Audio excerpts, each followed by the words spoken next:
This week on ANN, Mexico welcomes 23,000 new members after a record-setting evangelistic event. Felix 7 Play wins International Film Award for the movie Uncertainties. And Adra, Colombia distributes 1,100 hygiene kits among Venezuelan migrants. These stories and more coming up.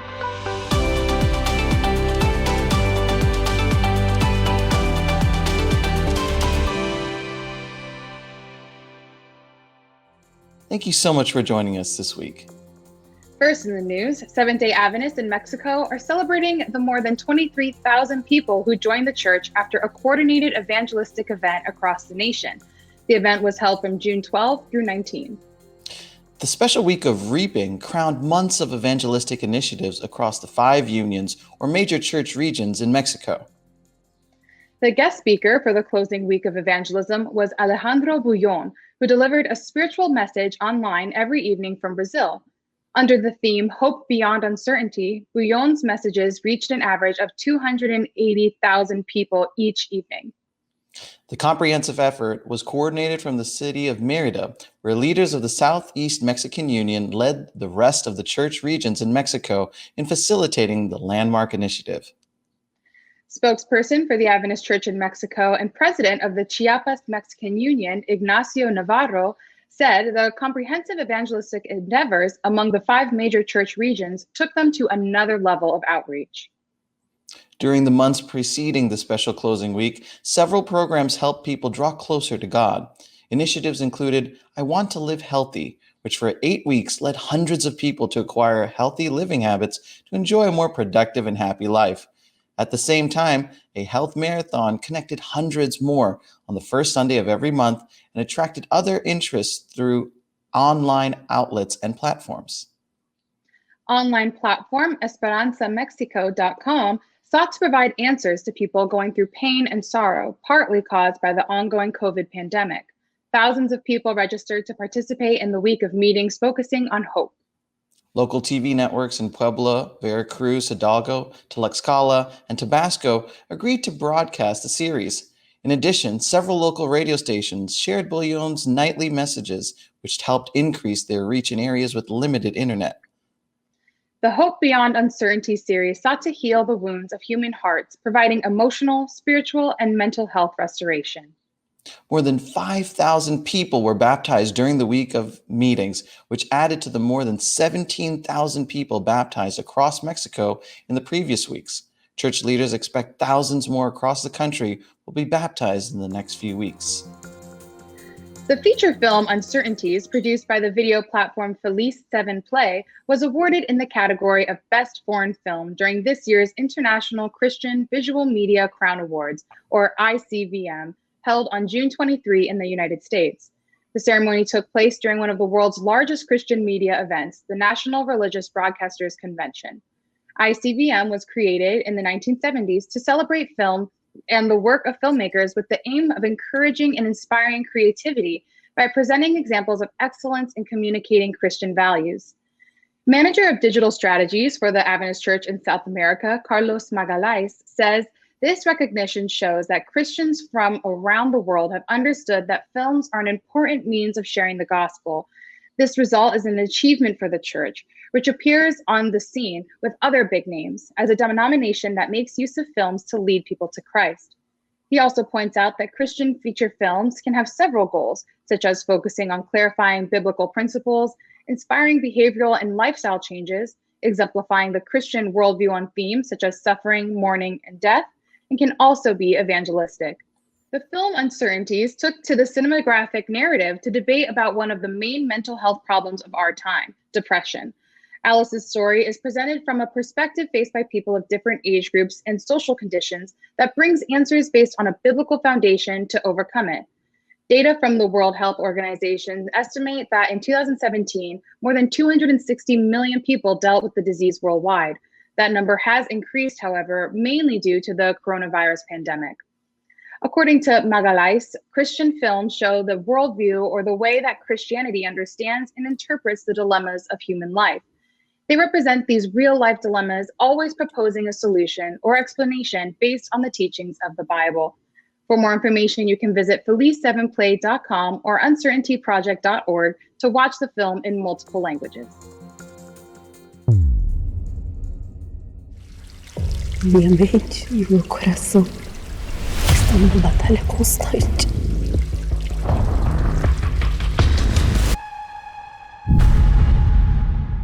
Do que você tá fugindo? Parece que alguma coisa se quebrou aqui dentro. Eu forço o sorriso. Eu forço o contato. Tudo que eu vou fazer, eu repasso 1000 vezes na minha mente. Seus medos são infantis. Se você olhar do ângulo certo, o medo pode ser um aliado. Eu encontrei uma coisa. Você promete que não conta pra ninguém? Faz muito tempo que ninguém aparece por aqui. É sufocante. Chega! Eu tô tão cansada. Às vezes parece que eu vou morrer. É tanta incerteza.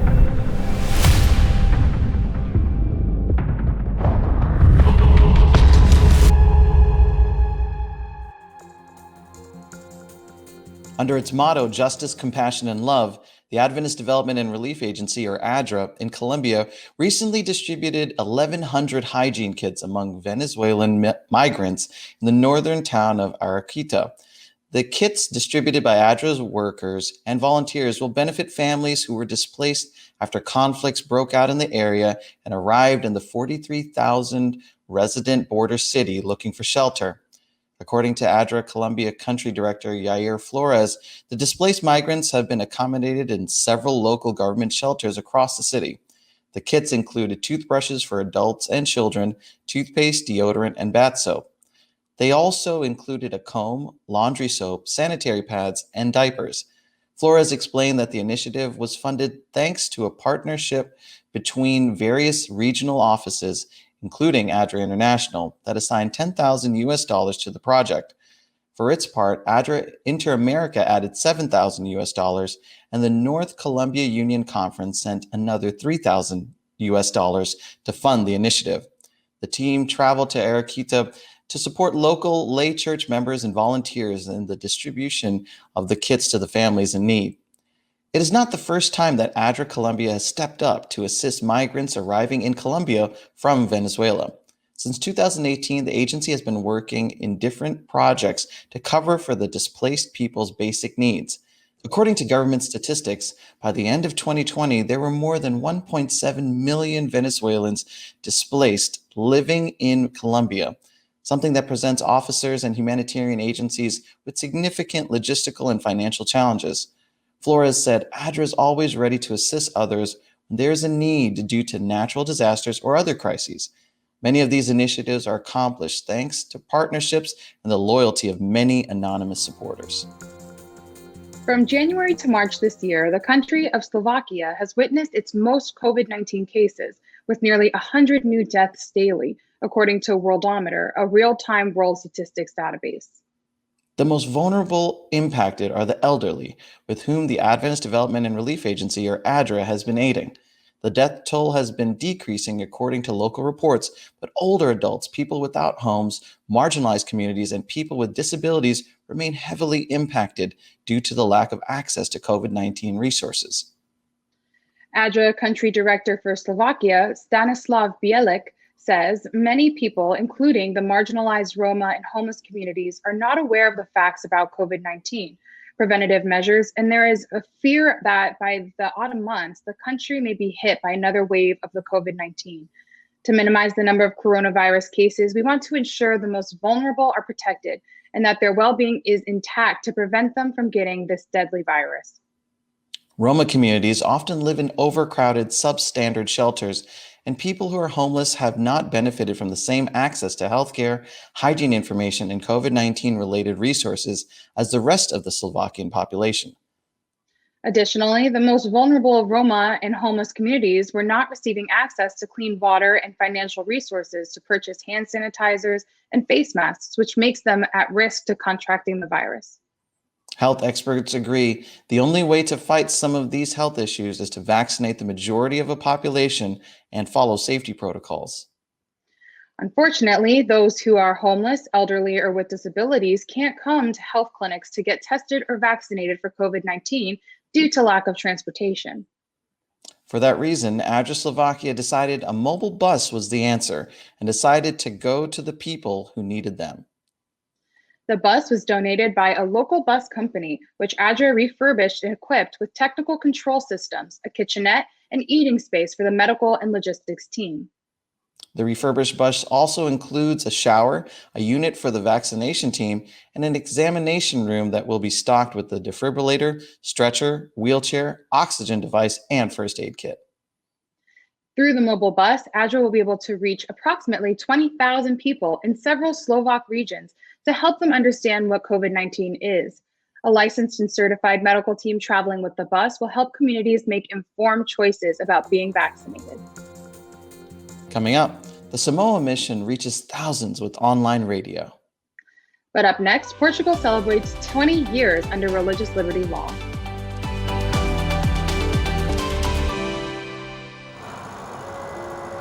When I first felt called to be a minister, I didn't want to be a typical pastor with a suit and a tie.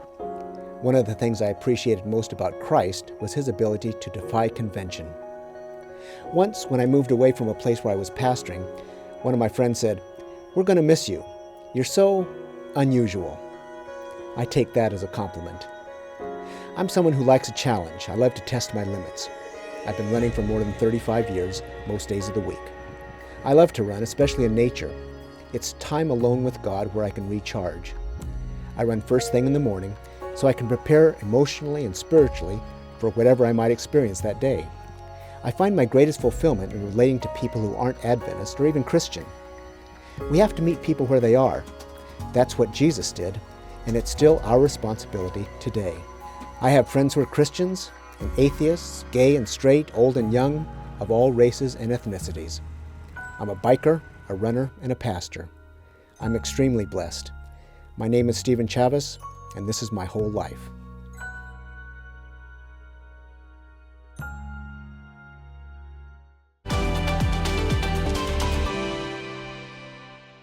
Welcome back.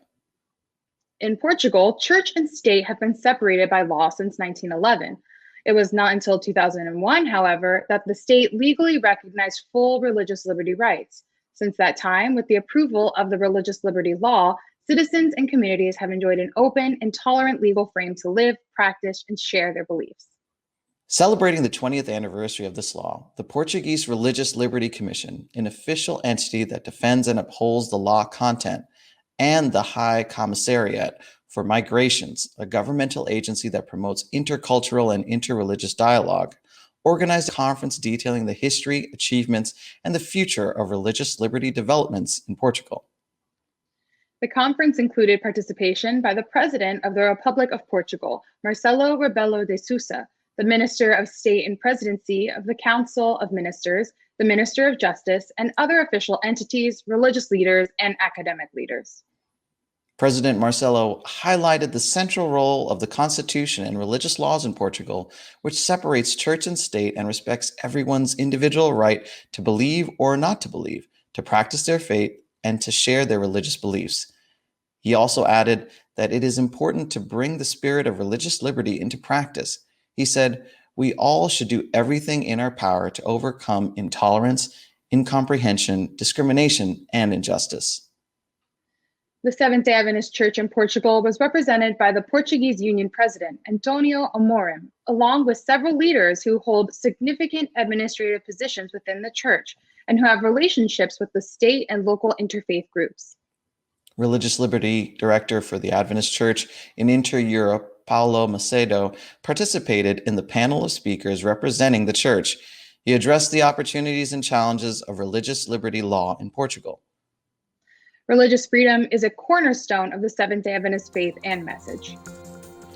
Aiming to share the good news about Jesus through media ministry, the Samoa and Tokelau Adventist Mission launched its first ever online visual radio station on June 15. President of the Adventist Church in the region, Sion Assange, made the first transmission delivering a spiritual message in which he emphasized the significance of the three angels' messages going to all the world. Streaming on weekdays from 6 a.m. to 6 p.m. on Facebook, the new station includes a diverse range of Bible study and health programs. There is also focus on content for young adults and children. According to reports from the Samoa and Takalao Mission Media Committee, implementing an online radio has been a priority due to the easy access and ability to reach a much wider audience. So far, reports have shown that 80% of the programs have been getting more than 2,000 viewers, with audiences from Australia, New Zealand, American Samoa, Hawaii, United States, Fiji, and around Samoa. General Secretary for the Samoa and Takalao Mission, Naru Nuiali, says that the media ministry is excited to expand and is still intending to seek a license for the use of AM/FM stations in the future. Coming up, David Trim and Dragoslava Santrak are here for This Week in Adventist History. But up next, Adventist Mission shares how Adventists are reaching out to the First Nation people in Alaska. Hi, VL. How are you? Are you okay? Dear VL, I can't even remember how long we've been staying at home now because of this virus. For now, it's just nice to hear your voice and see your face. Nothing beats playing outside in the dirt though. Which reminds me, are your hands clean? Yes! Mommy and Daddy says not a lot of kids get COVID-19, but it's always nice to be extra safe. We should wash our hands before picking our nose.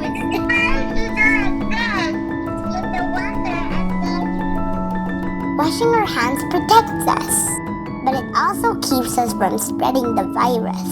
In case we touch something dirty, let's always be clean and safe, okay? Love, Joey.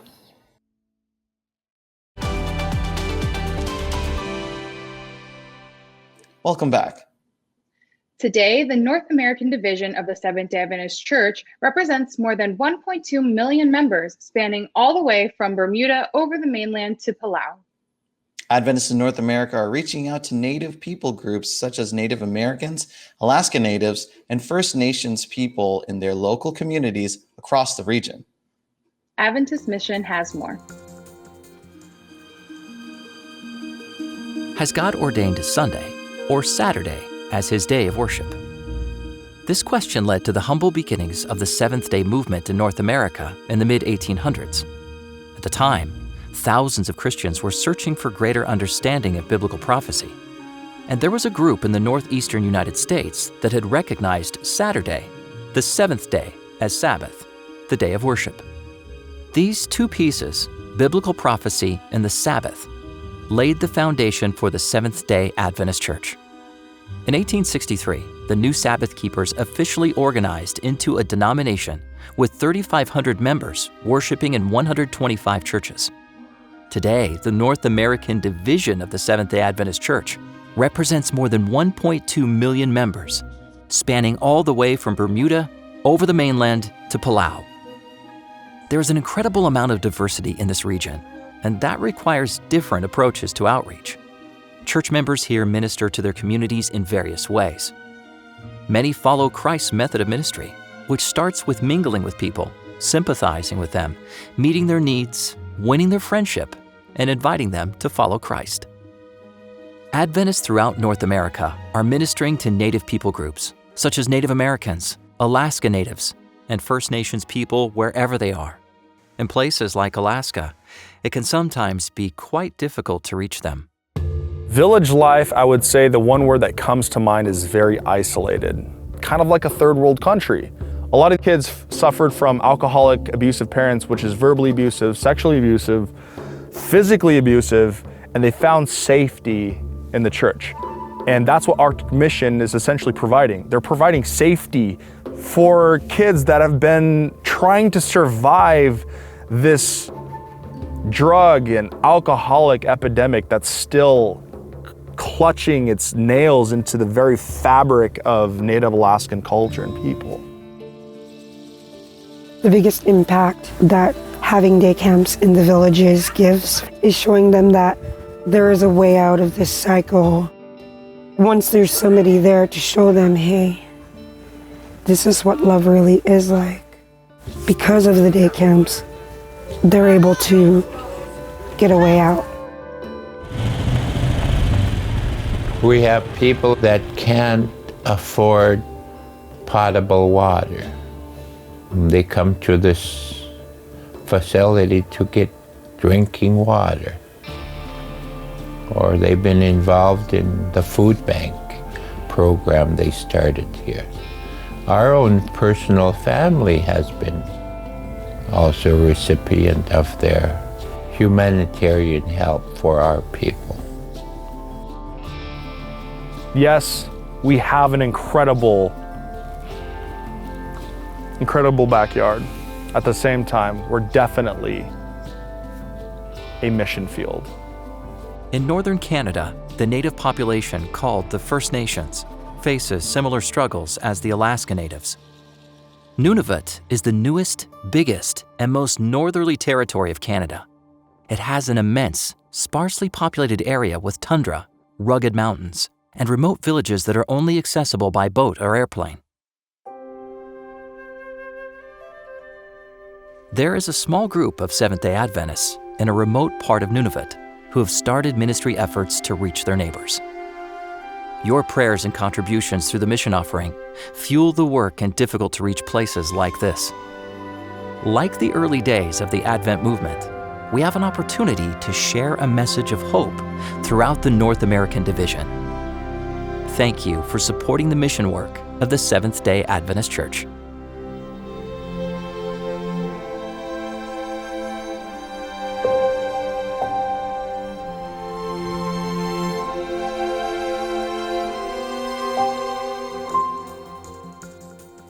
Watch this and other mission stories online by visiting adventistmission.org, then click on videos at the top.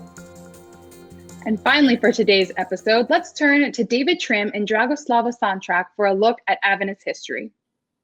This week, 1 year ago, the Encyclopedia of Seventh-day Adventists Online was published. Welcome to This Week in Adventist History.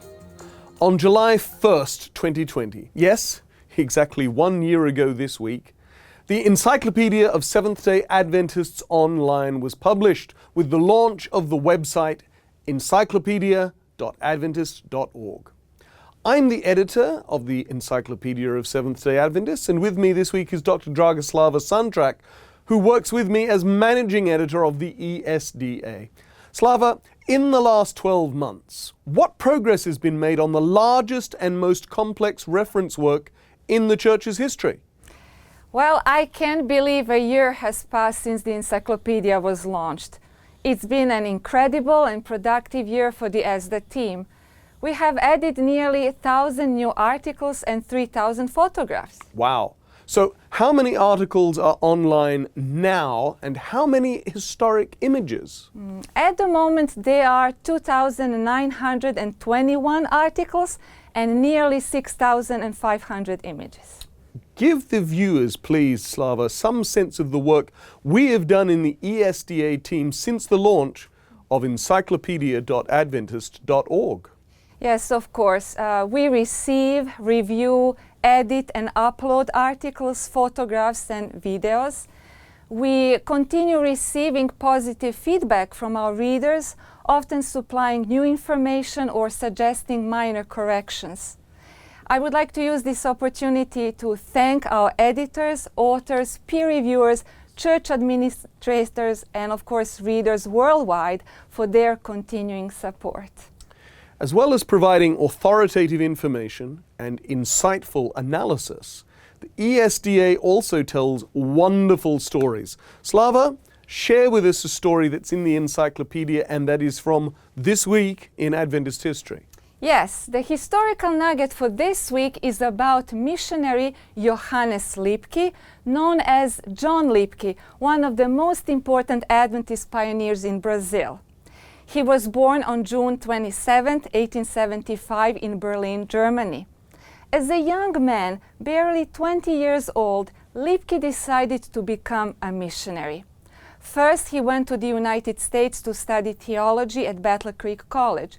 Then, on August 17, 1897, when John was 22, the Foreign Mission Board voted to send him and his wife Augusta to Brazil. Only 3 months later, the couple arrived in the city of Rio de Janeiro. In his rich ministry, John Lipke served in several crucial areas: literature evangelism, education, evangelism, pastoral ministry, administration, and health.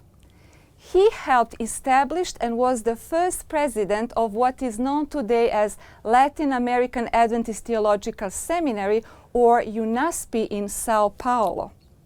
He founded the first Adventist printing house in Brazil and is credited with training the first pastors and missionaries in Brazil and South America. Having worked for nearly 23 years, Lipke realized that one very important aspect of Adventist work was still not developed in Brazil. It was the medical work.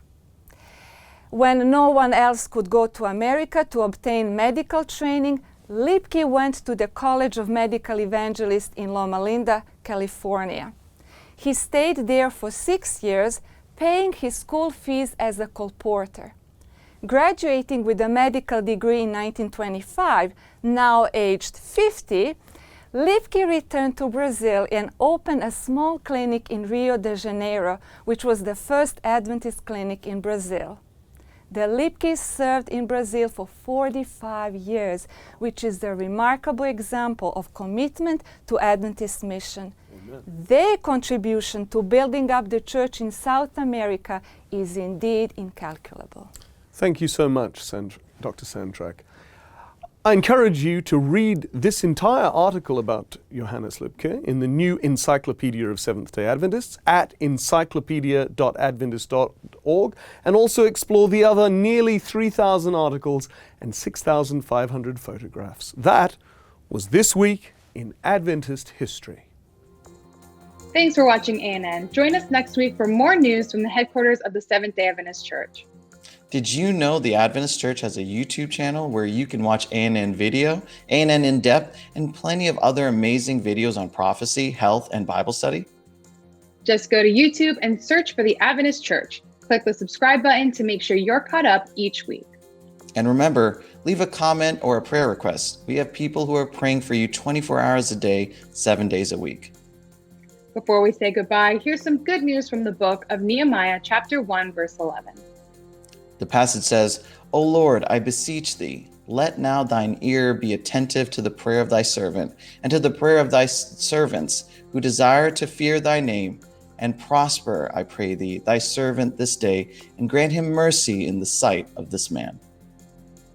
That's our program for this week. And remember, you can always visit adventist.news for daily news and videos. Until next time, God bless. Take care.